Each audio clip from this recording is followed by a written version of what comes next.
നിയമസഭാ തെരഞ്ഞെടുപ്പിനുള്ള സ്ഥാനാർത്ഥികളുടെ ആദ്യ പട്ടിക ഈ മാസം 20-നകം ഉണ്ടാകുമെന്ന് KPCC working president AP Anilkumar പറയുന്നു. തെരഞ്ഞെടുപ്പ് കമ്മിറ്റി ചേർന്ന് പട്ടിക തയ്യാറാക്കും.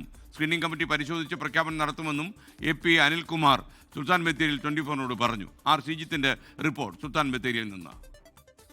കോൺഗ്രസ് ഇലക്ഷൻ മോഡിലേക്ക് കടന്നിരിക്കുന്നു. അതിൻ്റെ ഏറ്റവും പ്രധാനപ്പെട്ട ഒരു ഈവൻ്റാണ് ഈ വയനാട് സുൽത്താൻ ബത്തേരിയിൽ നടക്കാൻ പോകുന്നത്. ലക്ഷ്യ 226 ലക്ഷ്യത്തോട് അടുക്കുകയാണോ? 2026 എന്ന് പറയും ജനങ്ങൾ ആഗ്രഹിക്കുന്ന ഒന്നുണ്ട്. ഈ ഗവൺമെൻറ് ഇനി മുന്നോട്ട് പോകുന്നത് നമ്മുടെ സംസ്ഥാനത്തിന് അപകടമാണ് എന്നുള്ളത്. ആ ഒരു വികാരം പൂർണ്ണമായി ഉൾക്കൊണ്ടുകൊണ്ട് കോൺഗ്രസും UDF പ്രവർത്തിക്കുക എന്നുള്ളതാണ്. ഈ ഗവൺമെൻറ് എത്രയും പെട്ടെന്ന് താഴെ ഇറക്കണം എന്നുള്ളതാണ്. അതിനുവേണ്ടി ജനങ്ങളോടൊപ്പം നിന്ന് പ്രവർത്തിക്കാനുള്ള കാര്യങ്ങൾ ഇന്നും നാളെയുമായിട്ടുള്ള ക്യാമ്പ് ചർച്ച ചെയ്യും. ഈ സ്ഥാനാർത്ഥി നിർണ്ണയമൊക്കെ അതിൻ്റെ നടപടികളൊക്കെ 20-ാം തീയതിക്കകം തുടങ്ങുമെന്നാണ് ഇങ്ങനെ കേൾക്കുന്നത്. പിന്നെ മൻസൂർ മിസ്രിയെ സ്ക്രീനിംഗ് കമ്മിറ്റി ചെയർമാനായി AICC നിയോഗിച്ചു. അപ്പോൾ വളരെ വേഗത്തിലാണോ? എന്താ ഇനി നടപടിക്രമങ്ങൾ എന്തൊക്കെയാണ്? സ്വാഭാവികമായിട്ടും മുൻകാല തെരഞ്ഞെടുപ്പിനെ അപേക്ഷിച്ച് നോക്കുകയാണ് സ്ക്രീനിംഗ് കമ്മിറ്റി വളരെ നേരത്തെയാണ് വന്നിട്ടുള്ളത്. കാരണം ജനുവരി ഫസ്റ്റ് വീക്കിൽ തന്നെ നമുക്ക് സ്ക്രീനിംഗ് കമ്മിറ്റി വന്നു എന്ന് പറയുമ്പോൾ അത് AICCയും വളരെ നേരത്തെ കേരളത്തിലെ കാര്യങ്ങൾ നടക്കണമെന്ന് ആഗ്രഹിക്കുന്നു എന്നുള്ളതിൻ്റെ തെളിവാണ്.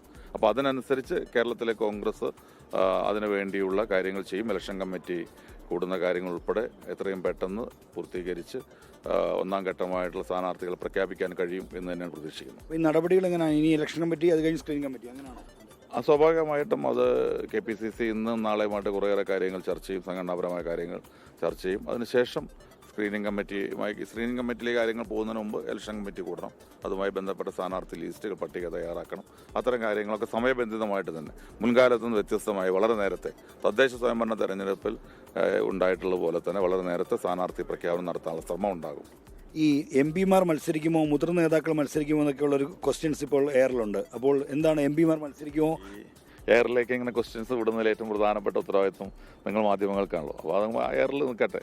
K. സുധാകരനെ പോലുള്ള നേതാക്കൾ MP-മാർ മത്സരിക്കുക അദ്ദേഹത്തിന് ഉറപ്പ് കിട്ടിയിട്ടുണ്ടെന്ന് പറയുന്നു. ഞാൻ പറഞ്ഞല്ലോ, അതിനകത്തുള്ള തീരുമാനത്തിനകത്ത് ഏറ്റവും നല്ല ലിസ്റ്റായിരിക്കും വരിക.